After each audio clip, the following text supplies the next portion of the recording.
Paps, ano daw problema ng motor mo, Paps? Ayaw mag-push start. Ano daw sira? Sabi sa ano? TPS daw, sabi ko. 2TS, Paps.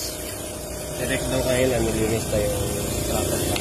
TPS, ayaw mag-start. Correct ba nila to? Ito, voltmeter ko, Paps. Testingin natin sa voltmeter.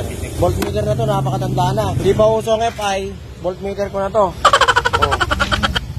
Bagsak battery. Sabihin, hindi TPS problema niyan. Mabagsak pa yan. Wala na, bagsak.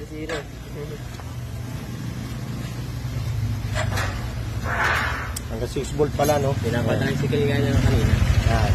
Okay, bandar. Tignan natin, kakakarga ha. Bigay tayo.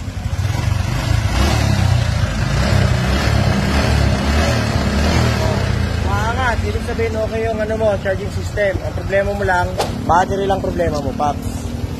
Pero kanina, TPS daw, papalitan sana kanina eh.